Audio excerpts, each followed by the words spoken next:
We have a new process for making Fender style necks. I want to show you guys some of the things that we came up with and see if you can use them on your next project.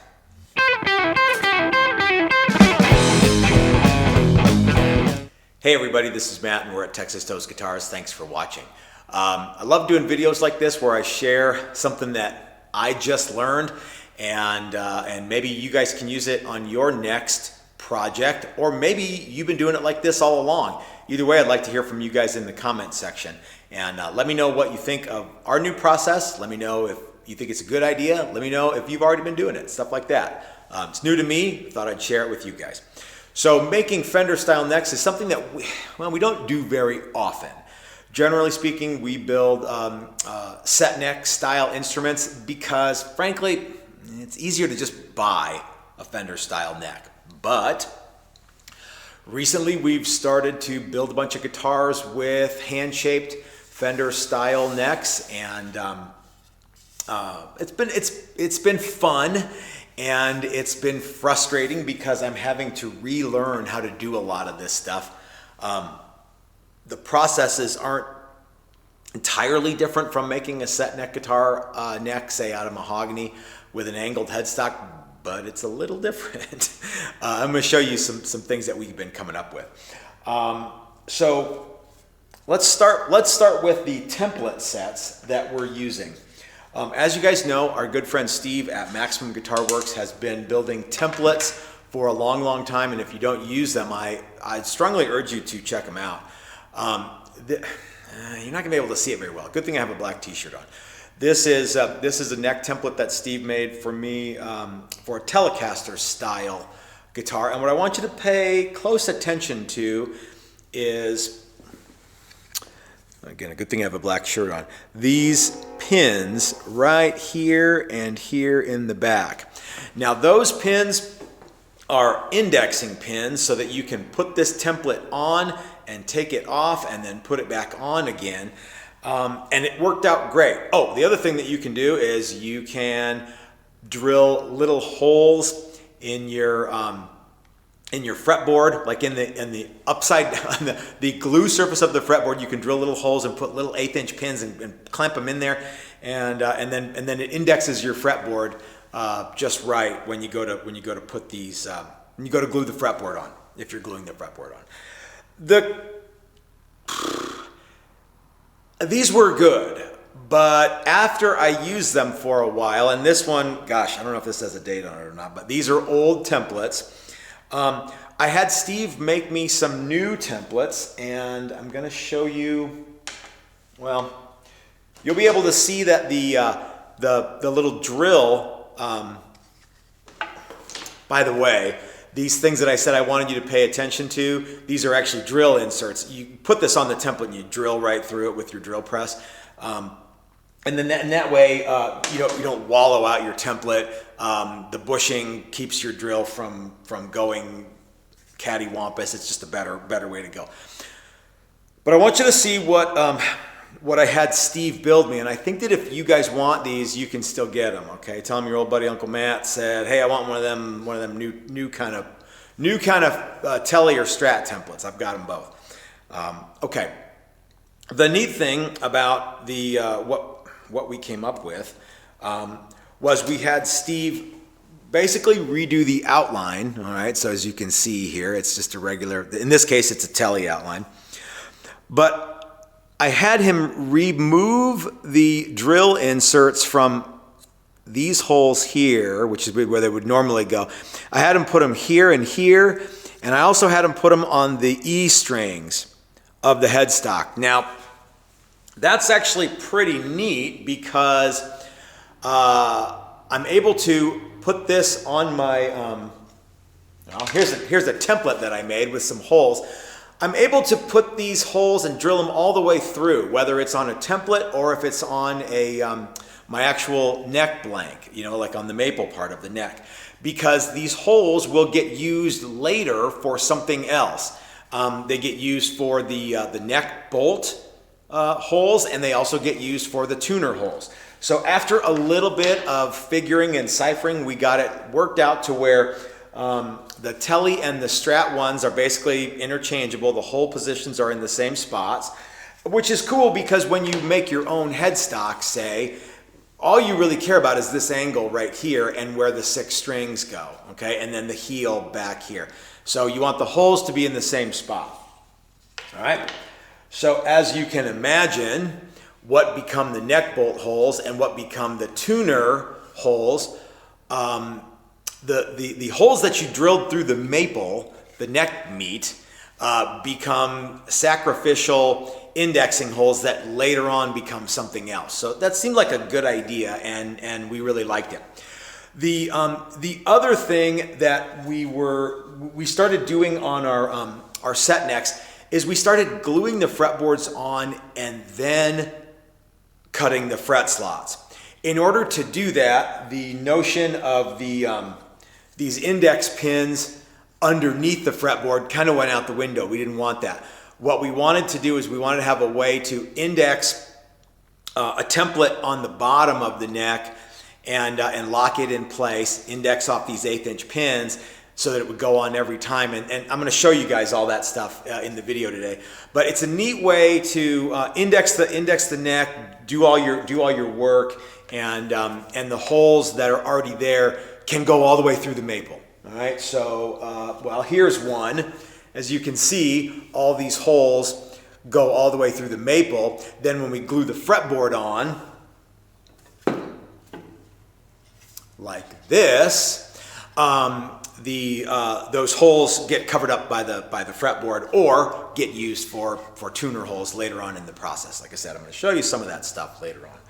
So we loved that technique. What we were doing was we would cut the neck out using the template, okay, and get our truss rod slot in, and then we would glue our fretboard on. So imagine this was our neck blank. We'd get a truss rod slot in, we'd glue the fretboard on, and then we'd be ready to cut the fret slots. All we had to do was trim this out, and we could use the maple part of the neck as its own template to trim out the fretboard. If you've ever been at one of my workshops, you probably remember that we did it like that. Okay, worked great most of the time. So one of the things that we discovered was, well, let me back up a little bit. One of the things that we discovered when we were using this black kingwood or king blackwood or whatever it's called, it's roasted purple heart is what this stuff is, okay? It's already purple heart, so it's real chippy, okay? If you bake it for 3 months or however long they torrefy this stuff, it becomes even more brittle than before. It's super cool because it's all black, which is neat, but very, very brittle. When you are doing a 22 fret Fender neck and you have this little overhangy piece off the back, it's no big deal to use the neck, the maple of the neck as a template for the router, because you stop before you get to the end, okay? And then what we always do is we just kind of grind that down with the sander and get it nice and level, and you've got your little overhang piece there, which is cool. For some necks, though, they don't have an overhangy piece. They just end right there, okay? So there's no overhanging. Here's a little bit of Router 101, guys. As you come around one of these corners, depending on how your wood's indexed, if it's indexed like this, it'll be this corner. If it's indexed like this, it'll be this one. By the time the router comes around here, if you're using your router table, the propensity for tear out to be on one of these corners, again, given how your router is indexed on the piece, that's going to be where you get tear out, okay? Especially with a brittle lumber like this. So what I decided was, what if, I'm going to show you here, see how there's a line here that's the outline of the neck? What if I glued the fretboard on, but I didn't cut out the maple, and then I put the template on, yeah, like so, and I cut the whole shooting match out all at one time. That way, there's a couple things that would do. One, it would reduce the amount of tear out on some of these corner pieces here, okay? Potentially. The other thing that it would do, I'm gonna see if I can find it here. Sometimes when you glue, let's see if I can get it in the camera here. Sometimes when you glue, come on, focus, baby. You know you want to. No, it's not gonna do it. Sometimes when you glue the fretboard down, there's glue that squeezes out, and when you run the router over it, sometimes it goes away and sometimes it doesn't, because flush trim router bits are not always 100% flush with the template piece, okay? They're a little bit proud of that. So you guys probably have seen this before. Some are better than others, but there's some that, I don't think any of them are like exactly one-to-one with the template. It's just kind of the nature of the beast. So I did this one and it worked out terrifically. The other thing is sometimes your router bits take off more. So let's say you're you're going along and you're using the maple part for its own template to trim out the rest of the fretboard. Sometimes you'll take some maple with it and you make your neck a little smaller. I don't know why it does it, but sometimes it does. So if you do it all at once, the idea is you route the profile one time. You don't route it once, glue the fretboard on, and then route it again. Okay. Again, this might be something that you guys are already doing, but it's something that's kind of new for us. If you are a CNC operator, a guitar maker, CNC guy, you know very well that sometimes you kind of have to build the process to go along with it. And there shouldn't be any reason why, if you have a workshop like mine without a CNC machine, that you can't do that, okay? So whether you have a pin router or a router table, and I'm gonna show you a router table technique, this method has worked out great for us once in a row. I'm gonna show you guys, this one is the second one that I'm gonna do. I have every reason to believe that it's gonna work great. So, let's see. I hope that all of that stuff makes sense, and I'm going to show you guys how I do this. The couple of things. You will notice that I've drawn a line where my neck is going to go. The next thing I'm going to do is I'm going to go to my bandsaw and I'm going to trim close to that line. The headstock I got pretty close before, and the rest I left almost about 1/4 of an inch because I wanted more area to trim later on. The headstock I went ahead and got close because when I want to be able to see this line. If I see the line, it's going to be resting on the fretboard to go through my bandsaw, and I'd have this gap. There's no fretboard out here. So I just thought, well, I'll do the headstock before I glue the fretboard on. Okay. Obviously the truss rod has already been installed and is fully operational and is in there. I've already done those videos. If you bought my sweet truss rod jig, you've already gotten that video and you know how to do it, okay? So let's run over to the bandsaw, and then let's go to the router table, and then let's go to the fret slotting saw, and I'm gonna show you how this works, and hopefully if you're not already using it, this is something that you can try at your shop. So let's move the camera and get started. Okay, my bandsaw is covered with junk because I've been doing a lot of work with it, and I really need to clean the shop. So the first thing that we're gonna do is we're gonna cut close to the line as we can without touching the line, and then we will route to the line later on. Okay?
All right, I hope you guys can see that's pretty close to the line.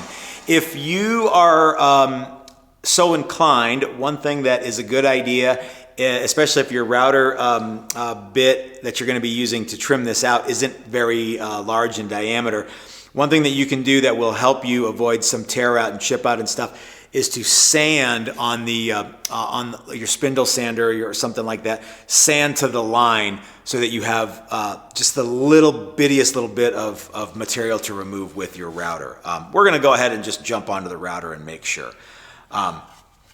Like I said, this area right here, this is router 101 stuff. This area right here or right here, depending on how you have the wood oriented on your router table, is going to be where you get tear out. So the closer to that line you can get, the less likely it will be that you experience tear out. Okay, it's always a possibility, but you can hedge your bets by getting close to the line. Okay. All right. The next thing we're going to do is we're going to attach this template to the neck itself, and because the template has the index pin holes, and because the neck has the index pin holes, it's a very easy thing to do to put in some sized 1/8 inch dowel material,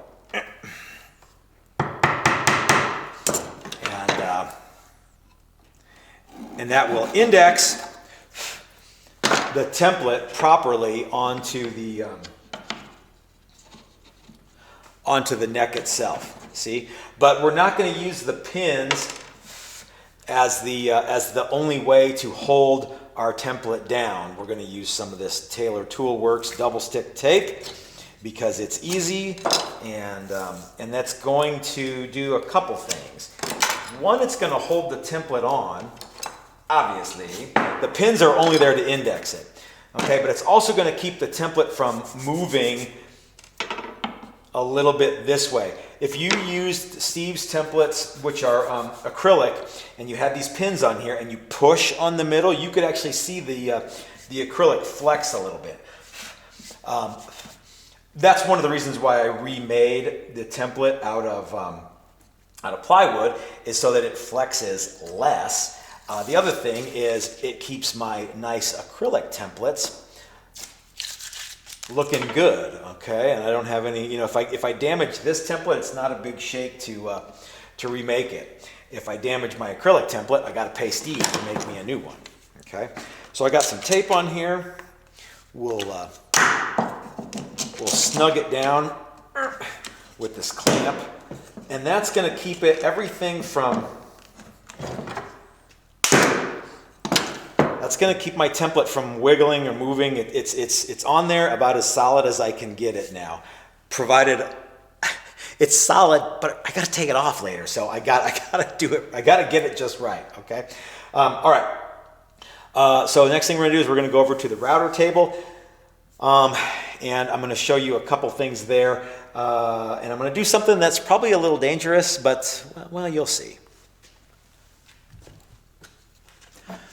Okay, template is attached to the neck. Neck is trimmed out as close to the template as I want to get with my bandsaw.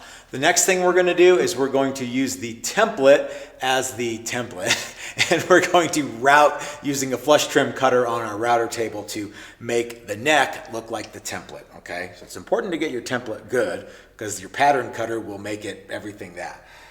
It'll match the template. So if your template's got a booger in it, sand it out and don't put the booger in your neck. That should be obvious. You guys know that stuff. All right, I've got this infinity cutter here. I think it's infinity. I can't remember who made it. It's 2 inches tall. It's a little too tall for what we're going to do. I could index my template or put the template on here so that it's on the top, and this top bearing would cut it out.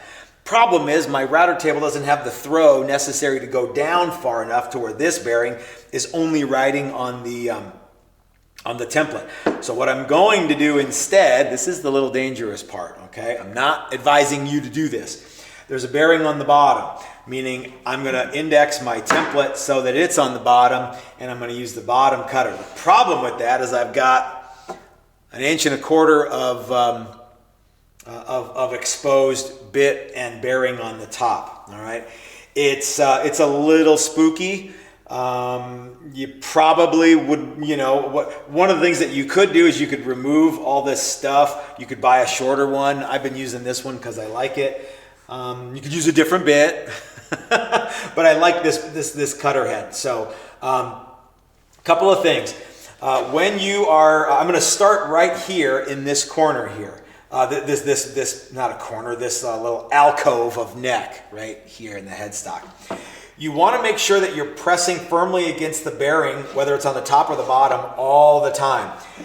The bit is going to try to shove the piece away from you. You'll probably see it. So once you go, you got to commit. I actually like to push through the cut so that by the time my bearing starts riding on the template, I've already cut a little bit, okay? The other thing is when you get to, on this one, because the template's on the bottom, this corner here is probably going to be where I have the most likely spot for tear out because there's a bunch of unsupported material on the end. It's going to get to that corner and that's where it's going to go. If it's going to tear out, that's where it's going to be, okay? You'll also see me going this way, pulling the piece out, starting again this way, pulling the piece out, starting again this way, etc., pulling the piece out. If you're going to do that stuff, make sure that your bearing goes where you've already been, okay? So as you're pushing this through, you only want to start one time because remember I said it's possible for the bit to go, no, I don't want to cut this, and I am anthropomorphizing the router bit. Start one time, and then as you go, if you need to alter the positioning of the neck, start back where you've already been, and your bearing will not fight you. Okay. All right, gang. It's a little spooky, but you know, we're guitar makers. We're spooky guys. I don't know.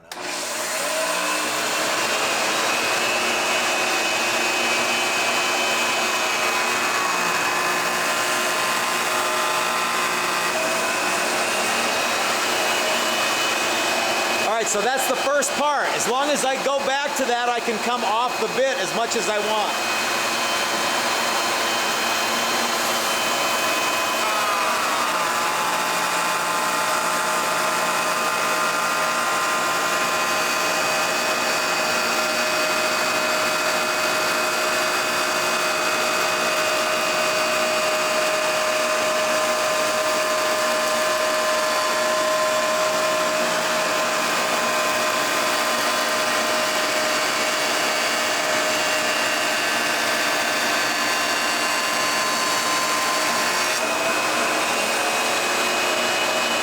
It's going to tear out, it's going to be on this corner.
right, gang. No runs, no drips, no errors. That's the Krylon commercial. That's no chipping, none of that stuff. Okay. I know that this much exposed cutting bit might make some of you have to run to the little luthier's room and wipe the poop out of your pants. But I'm not advising you to do this. Okay. It's just what I'm doing. Yeah. Use caution if you have that much bit exposed. But use caution even if you don't. You can get cut by any tool, okay? All right, so now let's go back to the bench and let's attach my fret slotting template.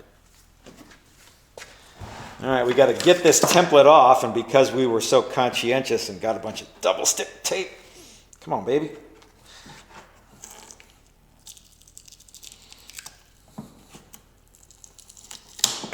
Good deal, Lucio.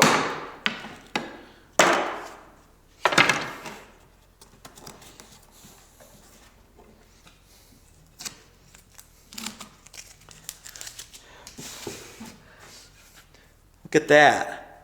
Those edges look great, crisp and clean, no tear out. Nice, smooth everything, and it only took one time around the router.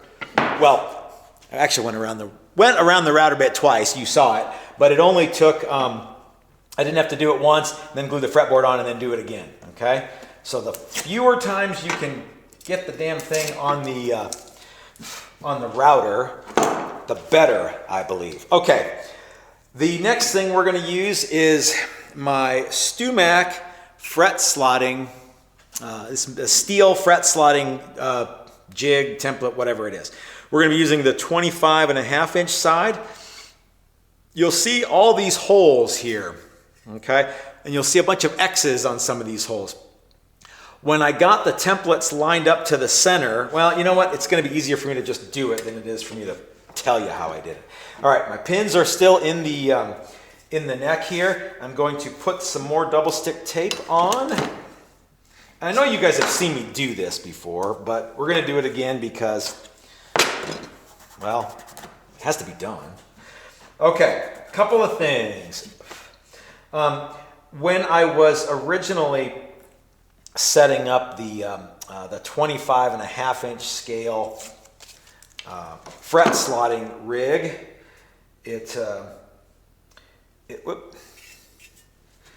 I had to do it a couple times because why did I have to do it a couple times? Well, because a couple of the holes were in different spots, and I just did. Okay, so this is actually going to ride on the bottom of my my table for the fret slotting saw, which in my case is a radial arm saw with a Stumac blade in it, and okay.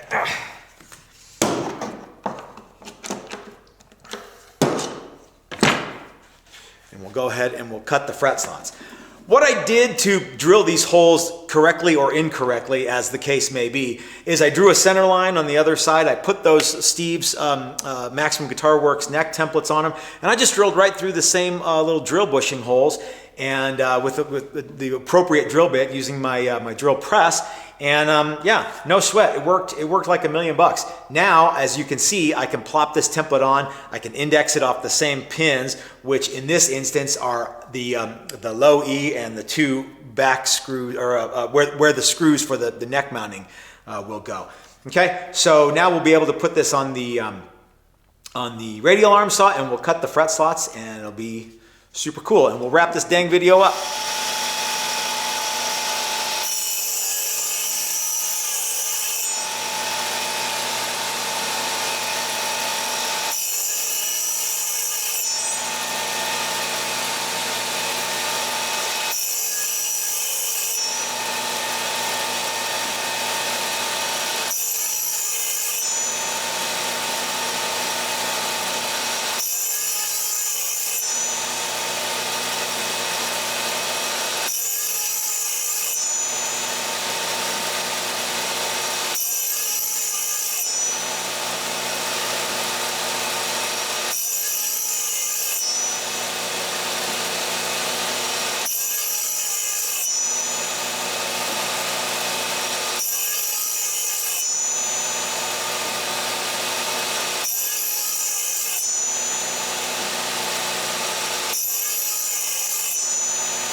Hey, Uncle Matt, how come your tool doesn't have a guard on the over the blade? Well, because this radial arm saw was built when men were men, and we took lessons from Clint Eastwood on tool use.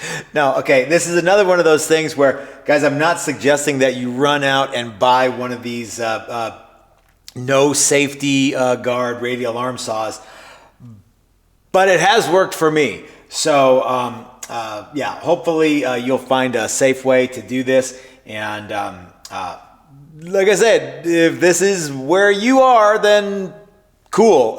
You have to use caution. But again, don't take every lesson from Uncle Matt. All right, let's wrap this one up. All right, gang, well, there we go.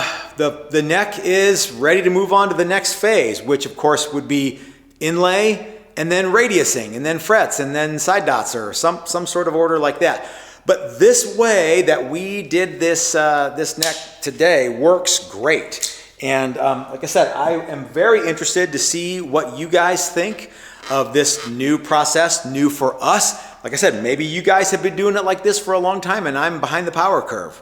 Wouldn't surprise me. I like this way a lot, and I think if you give it a shot, you'll dig it too. Hey Matt, how come you do the fret slots afterward? Well, if you cut the neck profile and do the fret slots all using the same indexing points, you can't get it wrong. The other thing is, if you do the fret slots and then glue the fretboard and then route the fretboard, you've got a bunch of, in this case, 42 potential areas for chip out to come, and that's a bummer. So anyway, yeah, this way works great. I'm excited to move on to rock out with these necks. So I hope that you enjoyed the video. Like I said, leave me a comment in the section down below. Let me know if this is the way you guys have been doing it for forever. I'd like to hear about it. If you have a different, cooler way to do it, let me know. Why do I have to be the one making all the tips and tricks videos? But if you appreciate content like this, you might want to go over to my Patreon page and consider becoming a member. Even $1 a month goes a long way to helping me bring in you guys cool content like this. If you can't do that though, like the video, share the video, subscribe to the channel, do all the stuff that I am obliged to tell you at the end of every YouTube video. And until next time, this is Matt at Texas Toast Guitars reminding you that if you're so smart, start your own YouTube channel. That's what I did. We will see you in a week or so. Have a great time making guitars. Until then, talk to you later, everybody, and we'll see you then.